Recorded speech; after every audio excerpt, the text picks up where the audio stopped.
You're listening to the Australian Hunting and Beyond podcast with Matt, where we talk about hunting, shooting, fishing, camping, and everything else that the great outdoors has to offer. Let's get into it. Well, firstly, I will say this. I nearly died on the way down here. Yeah, tell me about because you were gonna tell me on the phone, and then we had to sort of hang up. Yeah, so you know near Dog and Tucker Box? So on the main road down here, there's the Dog and Tucker Box, which is like a servo stop with a couple of shops. Right, okay. So I'm driving down the road, doing 110 Ks with the trailer attached. And I'm a safe distance between the car in front. But I think what has happened is that the car in front, which was a four-wheel drive, so I couldn't see anything past that car in front. We're in the right-hand lane because we were overtaking slower people. And all of a sudden, he just last minute almost swerves to avoid this little white, I don't even know what it was, maybe a Yaris or an Echo or one of those tiny little cars.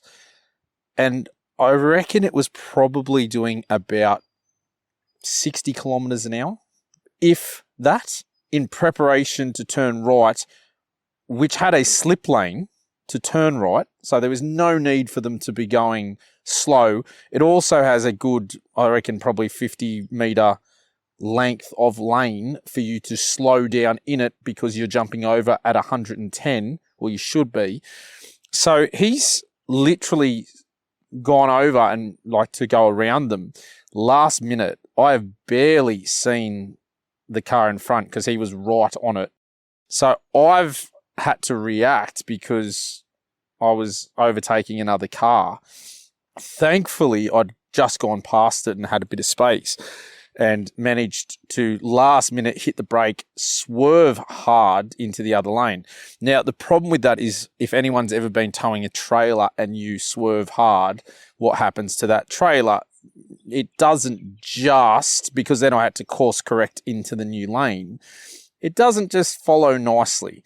So I'm looking in my revision mirrors and I'm looking over, and on the left-hand side, I see the whole thing fills with my trailer almost going to the side. Look back over to the right and it's jumped back over to that side and filled that mirror. And luckily I know to accelerate to stop the death wobbles because that's what it was doing. And man, I have absolutely no idea. If I had a Caravan, it flips. Like, it was so damn dangerous. And the idiot that was driving, I don't get why you're in a right-hand lane doing 110. Look, there's probably people out there going, well, you should have been paying more attention. I couldn't see in front of me in the car. We had a safe distance. It was only because this car was going so damn slow in the overtaking lane that, holy crap, I got off that, and then I was speaking to the wife and just going, my God, like, how did the people like that get their license? So dangerous. Like, that could have been game over very easily. And I talk about that a lot sometimes, is that the most unsafe thing about hunting is actually getting to where you're going to hunt. But Christ, I'll tell you what, the adrenaline was going after that. I was just pinching myself going, what the hell just happened? That's, yeah, it's one of those things. I think those people just, they're living in their own little world. But I'll tell you what, so are horses. And I very much noticed that on the way over here, way over to the spot this morning was just outlandish amount of horses, and they very much don't care. So I can imagine if they got behind the wheel, they wouldn't be exactly the most considerate animals. But yeah, that was a sketchy little drive in, and it's amazing on that road. It's just so windy, and you've really got to keep your wits about you. You had that one little foal just running alongside you for a second there on the way out just this morning, which was funny. Well, yeah, I think let's talk about horses up here because we're back in the Snowy Mountains. I do love to come down here, and we're in Mooragle North, and we were heading up Elliott Way. And I reckon firstly there has been at least in a 12-hour period, we have seen at least as a real minimum at least 50 plus horses. I think you were saying when we were walking back from this morning's hunt, we've seen at least 7 or 8 groups of 7. So there's a lot of horses in those mobs. Man, they're everywhere. And as you said, so dangerous. We nearly hit a couple, this morning on the side of the road, even last night on the side of the roads, when we were coming back down. Man, I'm more scared of the horses than I am the deer on the roads. They're a lot bigger. They'll do far more damage to your car. But they are everywhere, and they don't give a damn. As you said, that one this morning that came out, I reckon that was a good 3-year-old. I don't think it was that small. I don't know if you got a good look at it. The black one you were talking about that just was moseying through the road. There was 2 this morning. Oh, right. I must have missed one. Well, there was 2 this morning, and there was one that literally I'm coming up. I beeped at it to try and spook it to get off the road because it was just could not care less. Oh, yes, on the way in. Yeah. So, man, it's crazy. They are just everywhere up here, not just hunting-wise. The amounts of piles of horse poo. I think you were going to steal some for your garden at some stage, weren't you? Yeah, it's a gardener's dream. It really is. It's actually everywhere. And the crazy thing is just the impact in the trails that they form. If you didn't know horses were around there, you'd think that folks were around there just trampsing all through and having a crazy time because it's completely trodden. It makes it a little bit easier hunting, granted, when you get on one of those trails, but it's not pleasant, and it really is. Yeah, it's dangerous driving in. There's so many around, and we can't do anything about them. And they're competing with the native animals for the resources. Well, I think for me, I look at them and go, Jesus, the numbers are huge. And I love horses, don't get me wrong.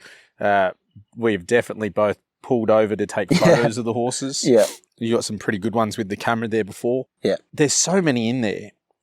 The impact on the bush, one, but I'd love to be able to hunt them.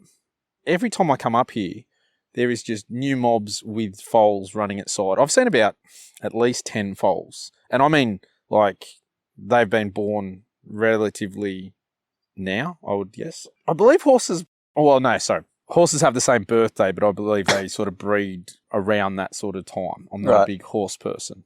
Not through August a lack 1st, of... right? Hey? August 1st?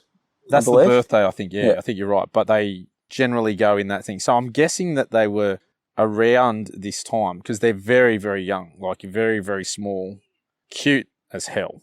Yeah. I would love to own one. Yeah. And they got their winter coat on at the moment as well, so they're all fluffy. And yeah.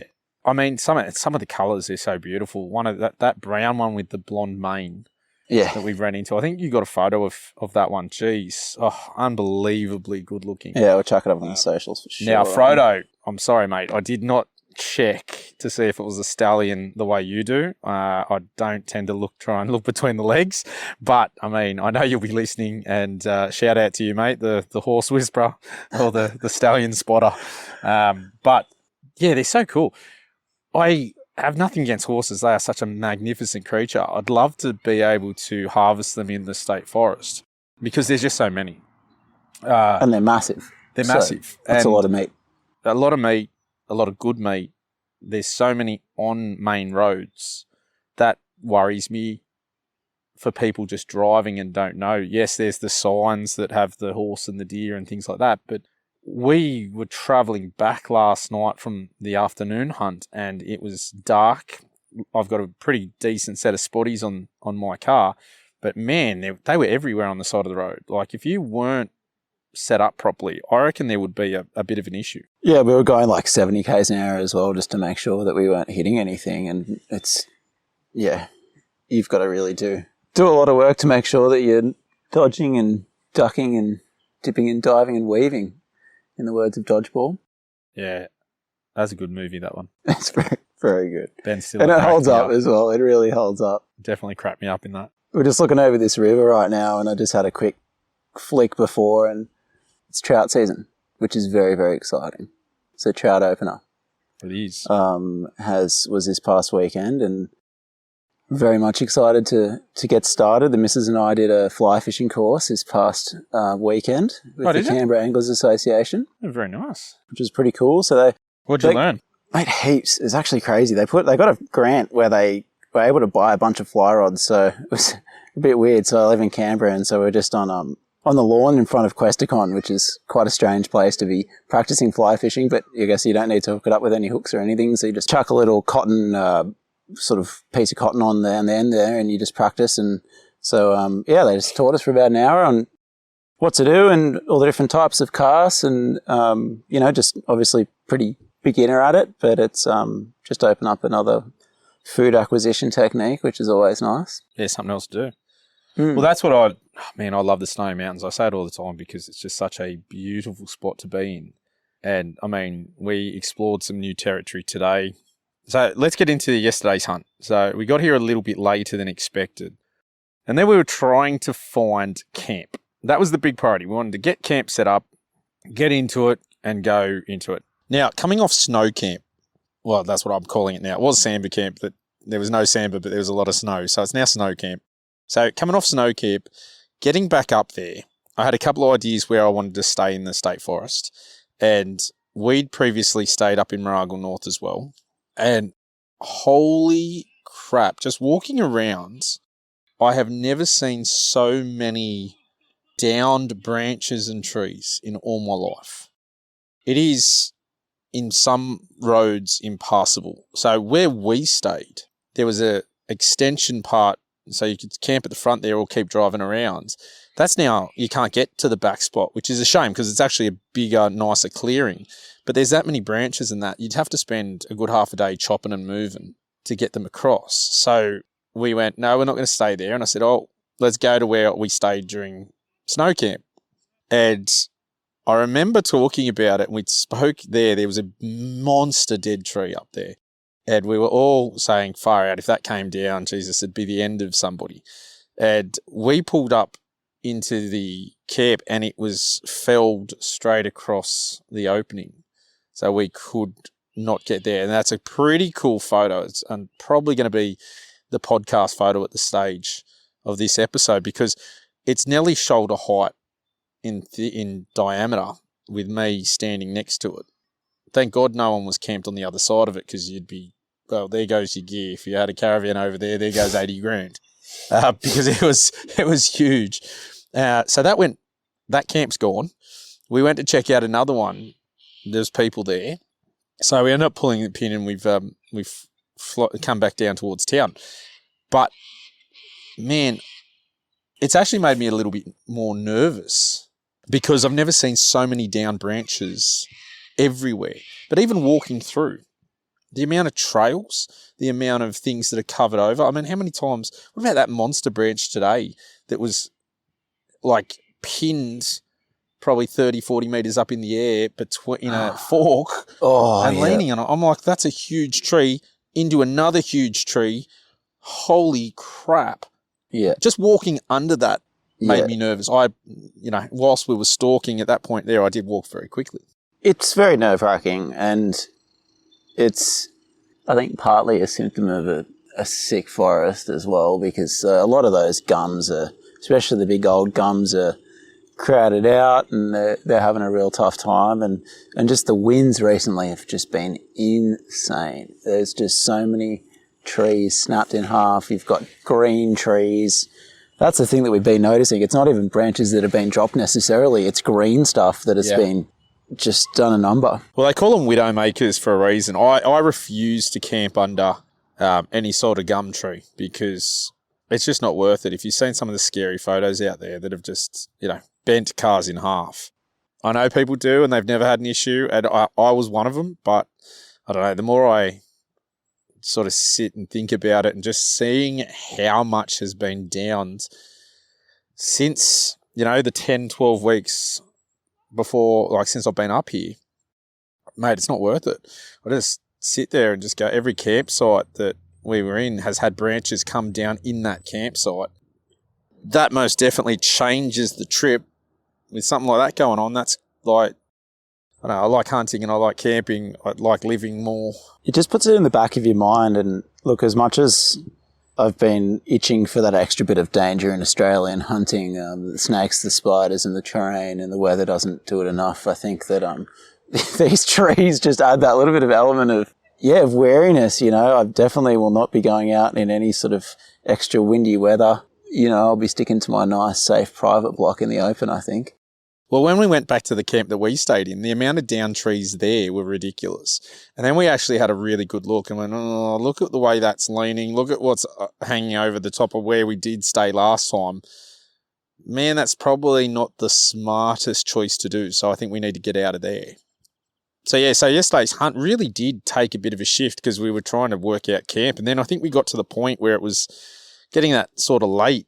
We end up saying, well, we need to hunt. We'll go get a jumper. Sam's cold. Let's go get a jumper. We're going to pause now so Sam can go get a jumper.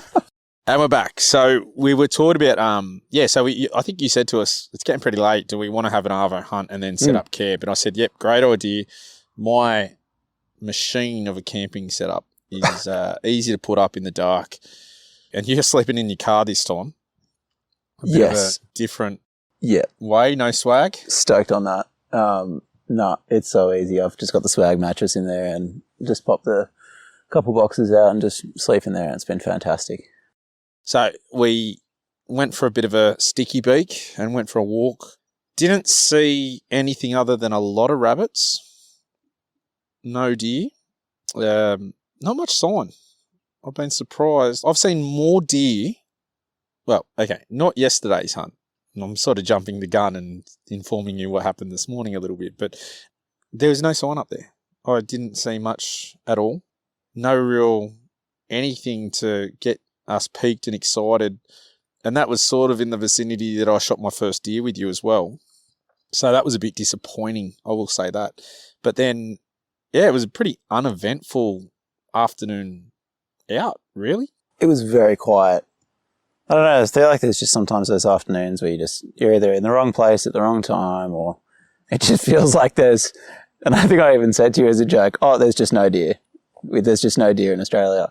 But yeah, it's one of those things, unfortunately. It was a very, very quiet afternoon. And I think, we sort of just saw a little bit of sambar sign, and that was about it. And again, plenty of horse sign. A lot of horses. A lot of horse poo. Well, so that was uneventful. So end up coming back, having camp. That's all been good. And then had a nice little fire. Got cold. I woke up at, I reckon, 3 a.m. to the sound of Sam's car running and sort of went, I wonder if he's warming himself up because it was a bit chilly. I didn't sleep with thermals on. I was a little cold, but not too bad. So I was all right, but you got chilly. But in saying that, I'm looking at a couple of kids running around in a T-shirt and shorts at the moment, and Sam's gone to get a jumper. He's rugged up. Don't you live in Canberra now? I'm looking at this kid. I think he's been swimming as well. I think he's actually still wet. It looks like he's got his swimmers on. He is. I think he's still wet from swimming. That's ridiculous. He must be from down here. And absolutely. But it's also nice to be comfortable. And I'll tell you what, Canberra does get unbelievably cold. It's quite eye-opening. This winter we had some mornings, felt like -7, stuff like that, which is kind of fun. I've missed that cold, but I do work in an office now, so I've grown soft, I think. I can vouch for that. When I'm outside, obviously being PE teacher, outside all winter in shorts, the cold doesn't really impact me that much. It's never been a great issue for me. Sam's just ducked off to chase a magpie and he's back. This is what happens on hunt camp. It's like not a studio recording. Yeah, unfortunately, you've got to deal with magpies when they go for your chips. And that guy's definitely got his eye on some chips. So you ran the car. That was more for the electric blanket, wasn't it? Little 12 Honestly, it was more just to get some moisture out of it because I had the windows up and it gets very, very moist when the windows are up. So I just ran the car just to get some of that moisture out and run some warm air in, and then, just turned it off. But then I had my little electric blanket, and it's funny because we've both got our matching batteries, our King's batteries and matching electric blankets.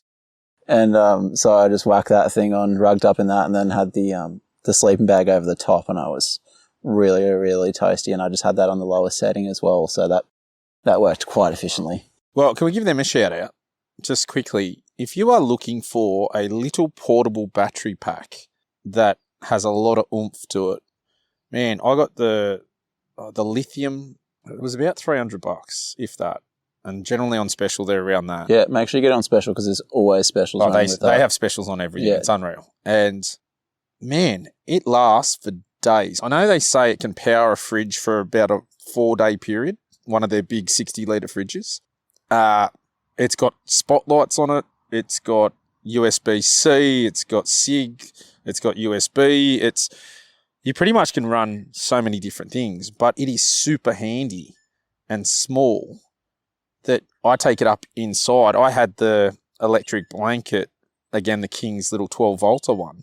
I didn't need it, but I had it up there and it just plugs straight into that if I wanted to use it because it got a bit chilly.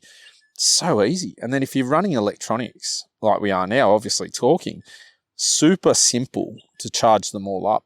I run my Axel GS Extreme headset and I just charge it up off that. Yeah. I go back and it's after charging a variety of things and it's still got a full battery half the time. The phone, you name it, it runs off it and I haven't had any issue. Geez, it's handy. So good. Yeah, currently charging my GoPro batteries and charged my phone before, and it's handy and it's fast and definitely gets the job done. We've been playing around with a few different things here as well. So before we get into the morning's hunt, I had the new Final Press that I'm an affiliate for, and I was showing Sam how to use that to make a coffee. How good is it? Yeah, your fancy bush coffee. So if you haven't seen, I'm going to try and record a video of it and chuck it on the socials and maybe YouTube. We'll see how we go. But it is so damn easy. It is just a little sort of metal filter. You put your coffee in, you basically then screw it onto almost like a plunger. You just boil up your water, throw it in your cup, let it sit for 30 seconds, give it a spin, and then plunge it to squeeze it out, and it's unreal. It tasted fantastic. The other thing I really liked is there was no stuffing around with how much milk you had to put in your coffee. I like a big coffee. So I've brought my jugs here and I've been a bit of a princess. I'm not going to lie. I pre-packed my spill-proof coffee mugs that I have every morning. And I do like a mocha. So I threw in my chocolate and it's just sitting there. So I can throw that in. But man, so good, but so big. That's what I've always found with some of those. I know you had the great idea and you run sort of what dog and gun run with those little filter pots. But I just found that you don't get as much water in there. Then you got to heat up more milk or you have a smaller coffee. This way, I think you boiled up the water. You gave me, 3/4 of my cup as the hot water. Bang. All good. Little bit of milk. Temperature still nice and warm. No stuffing around with having to boil up milk, clean the container. Yeah. For camping, if you're camping, brilliant. Absolutely brilliant. And that's why I jumped on board when they were nice enough to offer me that affiliate program, and it's a cracker. So on that, if you want one, check out the show notes for the link. You get 10% off too. So it's pretty cool. Good way to start the morning. Felt good. Heading up to the mountain. Got up there. Walked for 200 metres into the spot that I had said I was going to take you.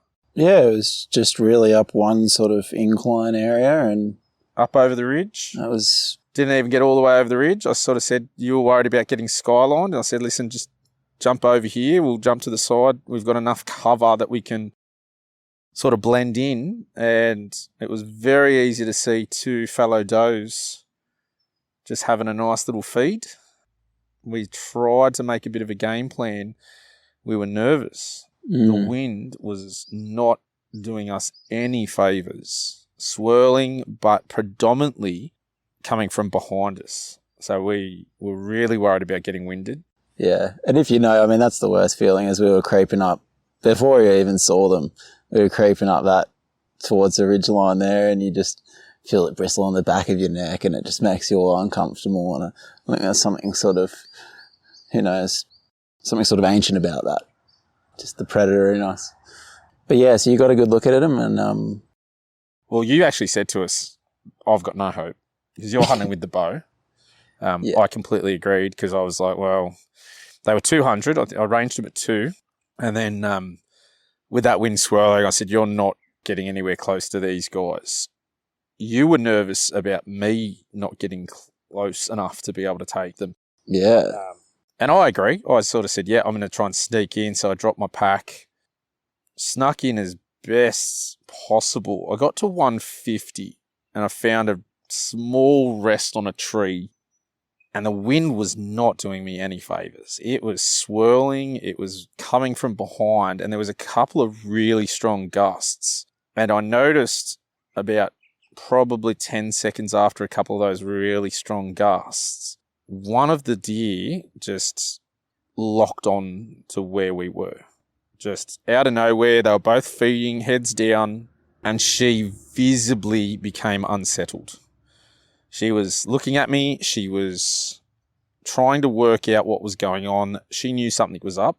I was still creeping at this stage. I was probably at 170 at this stage. I was still creeping in when she started to act like this. I got to the 150 mark because I sort of set myself that tree, and I was sort of behind that tree too. So I've found if you're looking at the deer and they're looking at you and you're moving very slowly straight at them, their depth perception's not that great and they don't pick up on it. And she didn't see me and didn't spook at all. She knew something was going on. She was jumping around agitated, but she didn't spook. Started feeding again, but you could see she was not comfortable. The other one, though, was a lot better, and I think that's because the way the wind was going, whilst it was blowing from behind us, it wasn't like perfectly from behind us. It was a little bit left to right.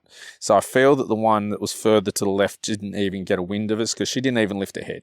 Got it sorted.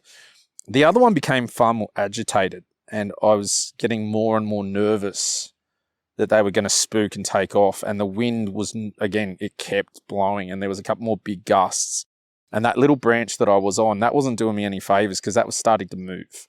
So I was doing my best to try and use it as a support with it moving because there was nothing else around that was any decent with a clear line of sight. That was at 150. Locked up, went for the one on the left, waited for a little bit because they both turned and were basically looking straight at us. The other one on the left wasn't looking straight at us. She was just feeding, but towards us now. So the shot was not really a great one. Turned to the side, gave me a broadside shot, and then I just shanked it.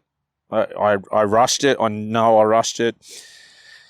I was very worried and nervous watching the other deer who was ramping up her, I guess, what would be the word? How panicked she was, maybe. She just wasn't settled. Yeah. Her alertness was... Yeah. It was starting to, you could see it really getting to her. And I was just waiting for him to spook. And I just went, you know what? It's either now or it's never. Shot, missed. And they both ran off into the, I'd say sunset, but it wasn't really that sunny. The abyss. Gives more appropriate. Into the thick eucalyptus regrowth, I would say would be the descriptive term because there is so much of that and that stuff is impenetrable. It is ridiculously bad. So that, unfortunately, was our morning, probably the best opportunity that we had, and I stuffed it. So, what do you do? Not, a bit disappointed in that, but that's hunting as well. And then we just kept going and exploring, and we found a sambar that had been harvested yesterday. It was very, very fresh. Guts were out. Nothing had touched it, bar the hunter that had taken the back straps and the hind legs. So we kept exploring and looking around and found some good little spots. And again, a lack of deer sign. We saw more deer than sign. Even footprints, very, very little, and it's wet. There's water on the ground everywhere, which is terrible. But they're very dispersed at the moment. I think the rains have really pushed them apart, and it's still not dry enough to get them concentrated around those water sources yet. But it was tough going. It really was. It was after that initial excitement. Yeah, and state forest is so tough. You've got to navigate the thick areas, which takes a long time, and it, just takes a lot out of the hunt. It took us however long just to sort of march up and out of there, trying to march up one road and then having to turn around and go back because that was an established road at one point and is very clearly marked on the map, and then it's completely just ends within that other trail and cutting through. And we actually eventually did spook those two deer, which could have been the ones that you shot at? Yeah, we bumped a couple of deer on that walk back. It's just so thick. Like, you can't see them. We did that too, that we could have been very similar. And it was very close. We sort of did this massive circle. So it could have been the ones that I shot at. But, I mean, you never know. There's plenty of deer in there. But yeah, so that was our Arvo hunt. We ran into the hunter that got... Yes. Jeremy? Was it Jeremy? I think his name. Yeah. It could be. I've forgotten. So, yeah, ran Shout into out to Jeremy probably from the Jeremy. Shire. He's a Cronulla boy. So if you ever listen, shout out, mate. Well done on your samba. He told us the story, which was cool, just walking up because it was under a tree. It was pretty funny, actually, when we found it. I remember stopping and going, "Do you smell that, mate?" And you said, "It's horses." And I was like, "No, I don't know." And you actually said, "Do samba smell?" And I was like, "Oh, they do, but I'm getting something." And then I looked to the right and he's tucked up under a tree. I thought maybe a hunter had dragged him into that tree because obviously it was clearly a hunter with the back straps and the hind legs gone, but it wasn't. He actually told us he just went for a walk in the Arvo and he was probably, I think he said 15 metres and he saw the ear flick. Yeah. It was just bedded down under this tree and he whacked it. Got meat. Happy days. Such is hunting. Oh, I said, how good's that? Just on a trail, just bedded down and you're just lucky enough. And I think that's the thing. The more time you're out here, the more chance you got to get one. I think so. It's, that same guy was telling us about all the days that he's put into hunting in that area and he knows it quite well. So, inevitably you will get lucky. It's just one of those things. Yeah, so, no, good on him. Good to know that we got honked. Oh, we forgot to get honked. Yeah, we did. She was a long way off. That's how windy it was. Yeah. She was a long way off. I reckon comfortably 50 plus. Oh, easy 50 plus. Yeah, I'd be leaning towards the 100. I was trying to be conservative there, but she was a long way away. Now, surprising. Well, it had to be us. There was no one else around, unless it was some other animal, but it was in the direction of the wind going against, like taking our scent towards where the sound came from. So I'm pretty confident it was us. That was cool. Yeah. Then did a big loop, got back, had a chat with Jeremy, ended up getting back into, just coming back down to camp, doing some things around camp, just playing with some gear, we're talking about this. I love the Moroka 30 Zero QR sling, I think it's called off the top of my head. And it basically attaches to your back. Now, it's fantastic if you've got a good back. And on my hiking pack, brilliant. On my Ridgeline day pack, I think it's the 45 or the 35, terrible. It hasn't got a good frame on it. So it's like the soft, like a foam sort of frame. Problem I'm finding with that is that it's small. So the waist belt is not sitting on your hips. There's no padding. So it's not a hiking pack that you're dispersing the weight onto your hips more than your shoulders. So my shoulders are absolutely wrecked at the moment just from the morning walking around with that rifle weight being on my one shoulder. Don't recommend. Not great. The pack's a good pack if you're not running that, I'd say. It's not super comfortable. Not for me, very short. I think you'd have to be quite small for it to around you sort of, it's above my belly button, that strap. So I'm not a big fan of that. So I think might be able to check out the website. It'll be up there for sale, I think. So that's a problem I found from this morning. So I've been trying to play around and switch it up. So I've got a little Mountain Designs 12-litre backpack, which I wore yesterday. I'm going to throw that back on. So we were talking about cutting our gear right back down. And then when we first started hunting, you even mentioned I think, packed a gambrel to take. And I like to carry a lot of stuff. And I don't mind it if I've got a really good pack. So my Deuter, hiking pack's brilliant. Love it. But when you're doing a long walk, it does, especially hunting-wise, the lighter you can be, the better, without compromising on what you're taking either. I've got all my first aid gear, water, knives, game bags, pretty much everything there in that little 12-litre pack, and my bino harness. PLB, all there. So I don't really need anything. So I'm going to run that. Actually, in the moment, we're about to go out for another hunt this afternoon. I've got two trail cameras sitting in there on top of that. And I was able to get my little seat, my camping seat, my little hiking seat, I should say, just a little collapsible, foldable one, because we're going to do a bit of a sit and wait. So all that in this little 12-litre, perfect. Much smaller. Now, the problem is having the rifle, either carrying it or you're going to have to run a sling. Now, that's where I'm going to invest in. I think they're called Talarook slings, hooks. So you put them on your pack so the sling doesn't slide off, and that's from Moroka 30. A nice little device there from them. So it's the other thing I like about hunting, coming out and reevaluating your gear and working out what's working well, what's not.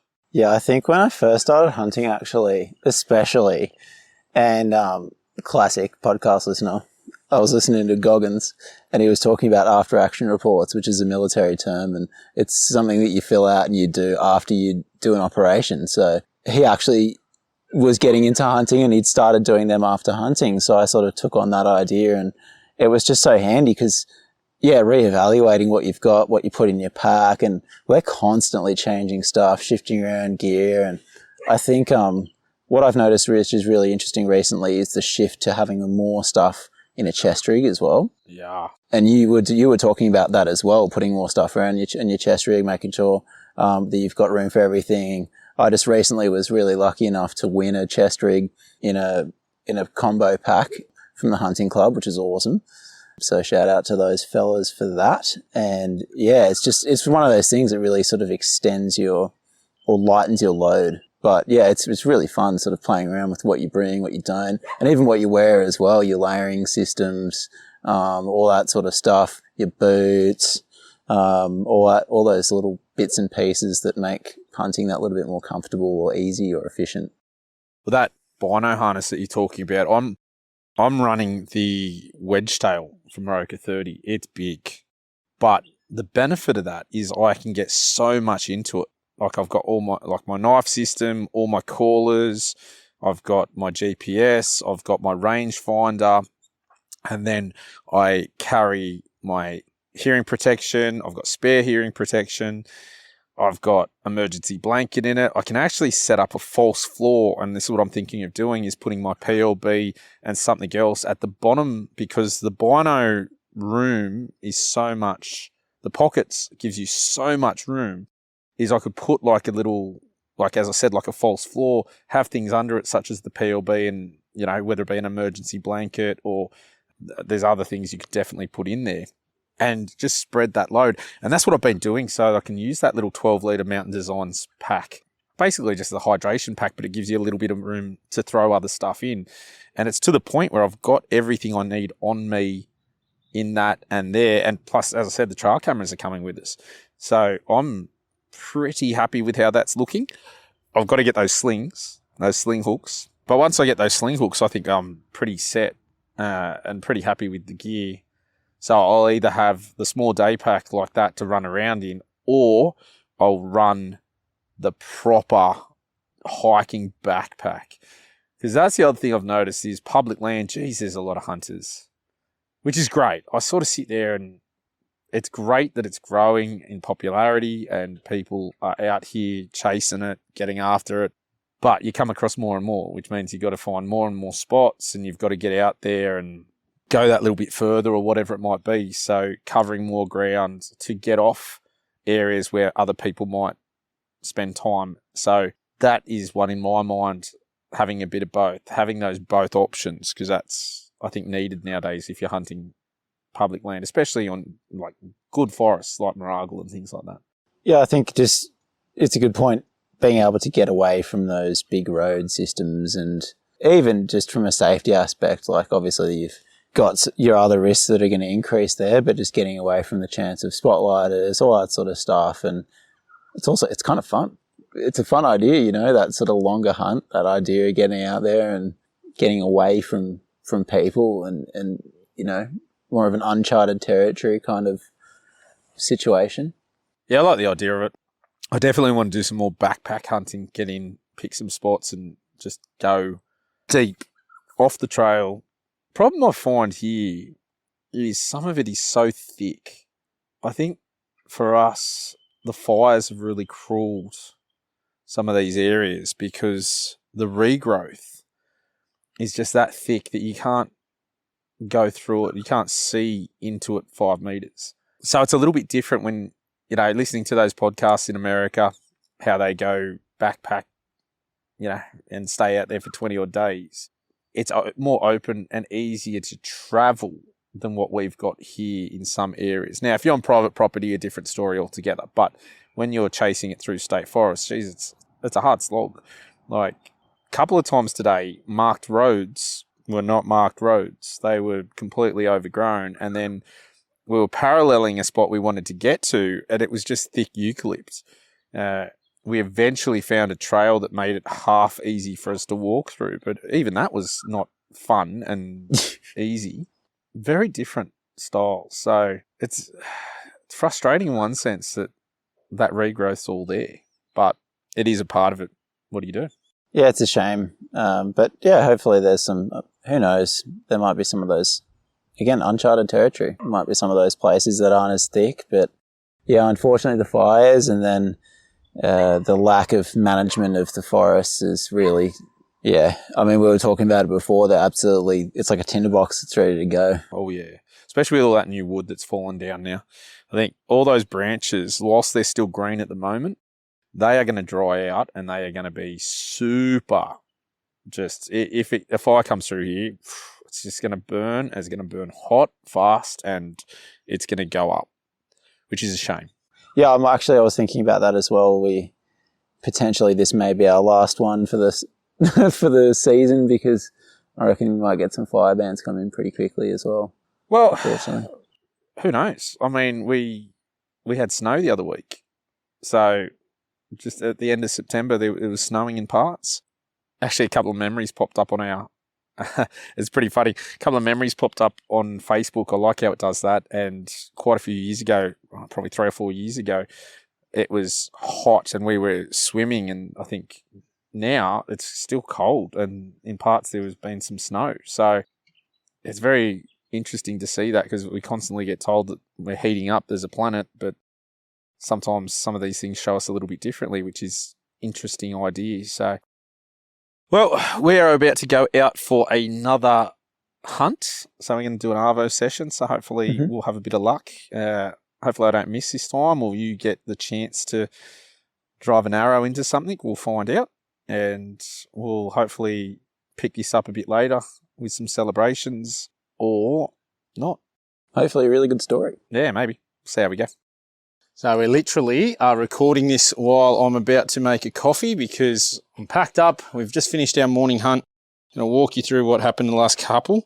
It was good fun. I always love getting out here in the Snowy Mountains and just exploring new territory, and I was able to do that this time, which is really good. I do apologise about the noise, but as I said, I'm packing up. So pretty much packed up, a bit short on time, and we wanted to finish up the rest of the episode before we got moving. So while we're doing that, I'm making my coffee for the day, and you'll hear how easy that is.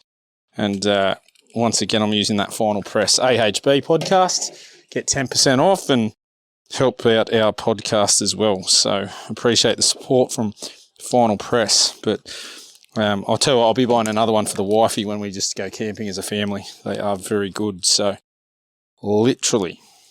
All right, yesterday Arvo, while I'm doing this, Sam. Talk us through. We went to a new spot, a couple of spots that I know. Went down there to try and find something.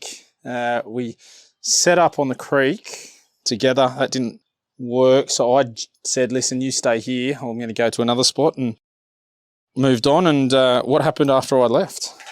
It was a nice spot, sort of sitting in a little marshy area that extended out about 60, 70 metres, and then it started to get a little bit more sort of thick through there, and we had a trail sort of coming from in front, from the right, and then there was a small bank on the left-hand side there that had some pretty thick stuff behind it. So it was about a 10-metre bank, and from the thick stuff was a trail as well. So it was an intersection of 3 trails, and it was a honestly, firstly, a really nice afternoon. So regardless of what happened with the deer hunting, Is that because I left? Yeah, it was quiet. No, no, it was just such a beautiful arvo. You know, it was just like still and quite clear as well, and just a little bit cool, which is always nice. So perfect deer hunting weather, but honestly, no movement.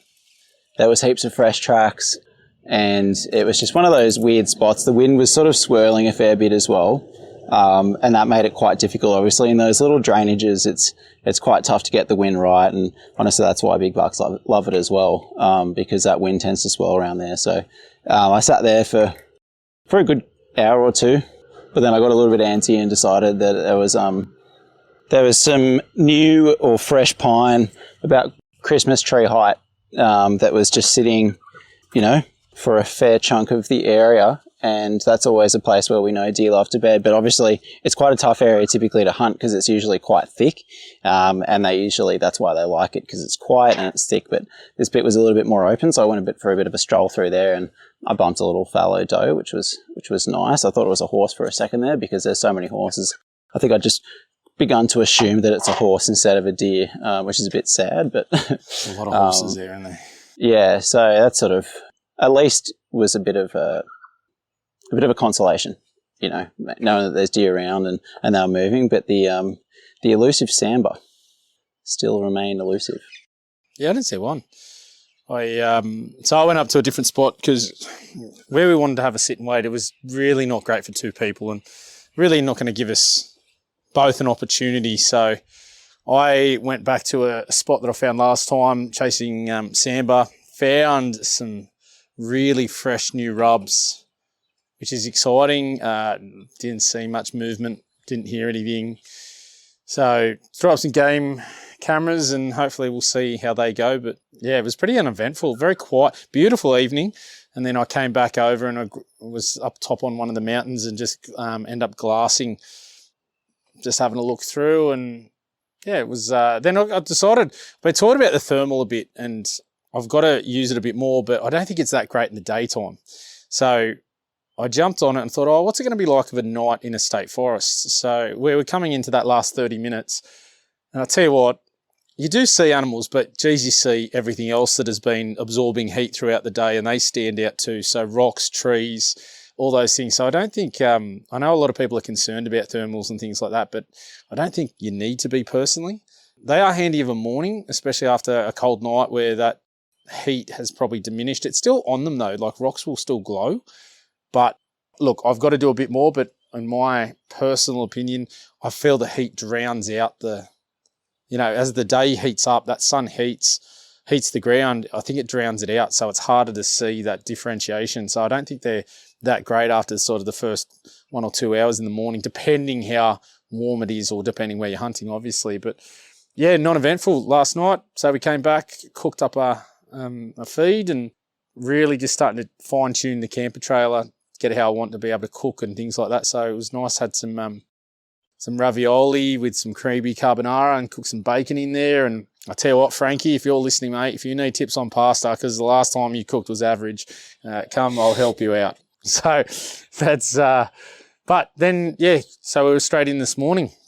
Yeah, we got in on time, which was nice. It was frosty and a little bit foggy as well, which is always nice. I feel like that sort of tends to get things moving a little bit up off their feet with that nice cold morning. And obviously the horses were out and about and so were the roos. So I think that just gave us a little bit of hope that there might be something moving. And then, yeah, we arrived at our parking spot and, yeah, started to head on up the hill. So that's where it got good. So you spotted 2 does, 300 plus out? Well, first of all, we had noticed the wind. We were very hopeful and praying overnight that the wind would switch, but unfortunately that wasn't the case. So we had it bristling up our neck again, walking up that hill, which was quite depressing. And I think you were pretty much ready to turn around at that point. I think I stopped her and said, I think we go back. This is pointless. Even if we see something, they're probably going to wind us and it's not worth it. To which she said, well, we're almost here. Let's just have a look, I think you said, something along those lines. You had the binos out straight away and bang. Spotted the deer a long way off, 300 odd. Yeah, I'm stoked. It's actually picked up my fresh pair of binos. I've been hunting with these $50 crappy pair, and I picked up a second-hand pair of Vortex Diamondbacks 10x42s, which is a great pair of glass, and obviously with the warranty, that's fantastic and very, very reassuring to buy that second-hand and know that if it breaks, the next day I can just warranty it. But yeah, whipped them out and spotted those two does, and they were probably 50 meters from where you were having a stab at them. Yeah, so we've got our thoughts on this because they definitely looked like the exact same two. One was more a dark sort of chocolatey colour and the other one was a mineral. So both the same as the ones yesterday, 50 metres further past where I took a shot and missed them on the first morning. Not surprising. I've always had this theory that, deer sort of keep in the same sort of habits. They keep in their same sort of territory. And it wasn't shocking that they were there all the same ones. And I think a bit further, so as we go through, you'll probably understand. And this is what I probably, I say I take away something from every hunt. This is the one I've taken away, is the lack of spooking them out of a state forest. So not only did I shoot at them yesterday, and they winded me because the doe didn't know what was going on. And this sort of I put down to she didn't know what a human smelt like because she didn't take off straight away. So that was yesterday. Today, so you spotted them 300 out. I dropped the pack. I'll talk about the Mountain Designs little 12-litre pack. Brilliant. I had that on. We covered a lot of ground today afterwards. I finally feel that that's the way to go. It's got everything I need in it, and that with my bino harness, perfect. Dropped the pack, grabbed a pair of shooting sticks. I just have collapsible ones, real light, simple, easy to fit into that pack, and started making my way down. Probably the stalk in, I reckon, good 15 minutes, probably. Yeah, it was definitely entertaining to watch, and a fair chunk of time as well, so quite intense.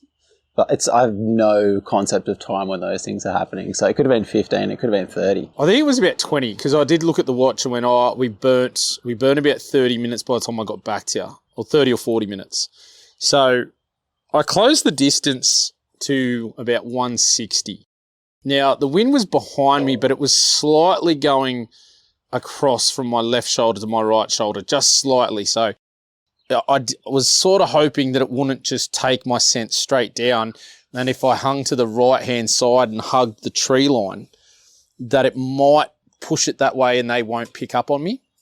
Unfortunately, there was a few blackberry patches and things I had to navigate around, which put me back into sort of the middle of where we were hunting and then pushing back to the side. But as we got further down, I think about 160 out, I checked out the bino harness. I'd just gone around this tree. So again, I had to sort of creep around into this middle section.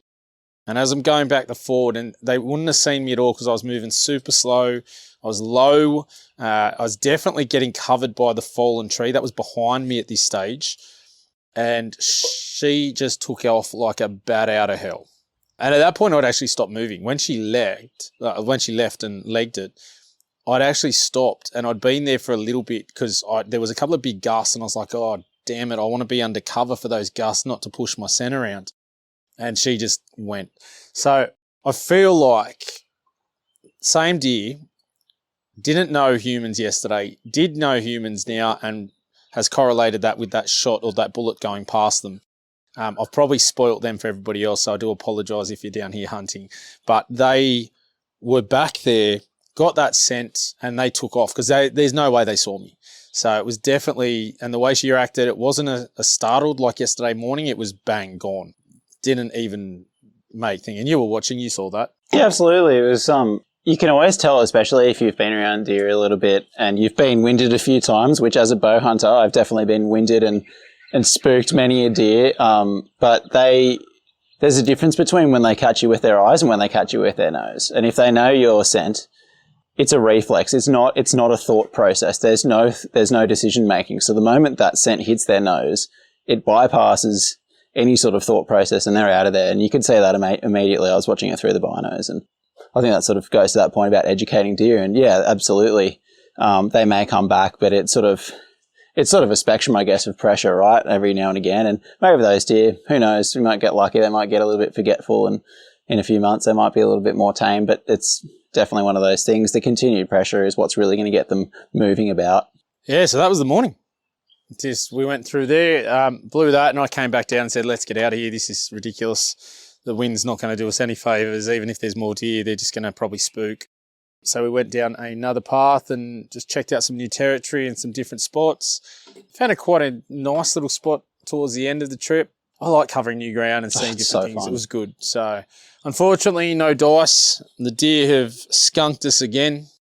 God bless those tasty little critters that can get away very quickly. But I've had a great time down here, and it's about to finally has the coffee and then jump in the car and we're off. So, mate, appreciate you coming away, and it's been a good couple of days, and hopefully next time we'll get another deer.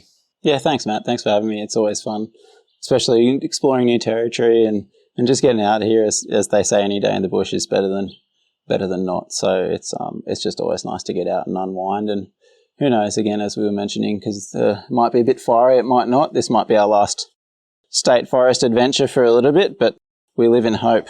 I reckon that it probably is going to be, as I just take off my boiling water and about to put this in the coffee, I think it's definitely going to be the last one for the season for proper hunting. I feel that the next one will be sorry, my billy is very hot. I just need my glove. I think the next one's going to be I think it's just going to be too warm. And then you start to chance that risk of fires, of it being closed because of fires. So I think it's probably a good time, as you mentioned before, getting in after the good old trout or getting into fishing is probably the way to go. So bear with me, people, as I pour my... So it's like a mini French press you've got. Yeah, so this thing's great. So, you're watching me do it. One-shot French press. I've got it. Well, it's not actually. It's got a heap more room in there, to be honest. Oh, okay. So I've got a double shot in there, and I've just tightened that up. So, and then literally dunk it in. Then you've got a plunger on the very end. And then the plunger to press it at the end. So you don't have to burn your hands. So leave it there. Leave it in the water to what do they call it? Not steam. Steep. That's it. Leave it in there to steep for a bit, then give it a bit of a swirl. Move it around for a little bit just to mix it up. It's like a little metal filter. And then once that's done for that, just press it and she's good to go. Add your milk and happy days. So you can give it the final press, so to speak. Final press it. Beautiful. All right, guys. I hope you've been entertained by this episode. So close yet so far away. I'm really annoyed that my shot was pretty poor yesterday. So I think back to the range and doing a fair bit more. I think, again, I go back to I really want to start making my own ammo and tune it right for the gun. So I've got a lot more confidence than just factory and get out and shoot a bit more at the range too. So, and then hopefully next time we'll be here, you'll have your gun license and that'll be even better. So we'll go 1 for 1. All right, mate. Appreciate you. Appreciate the time. And guys, thanks for listening. Bye for now. If you have a topic, guest, question, or any gear that you want to hear about on the podcast, shoot us an email, australianhuntingandbeyond@gmail.com. Alternatively, find us on Facebook, Instagram, and Twitter. All the links are in the show notes. If you haven't already, make sure you give us a review and subscribe to our podcast on whatever platform you're listening on. Thanks for joining us, and we'll catch you next time.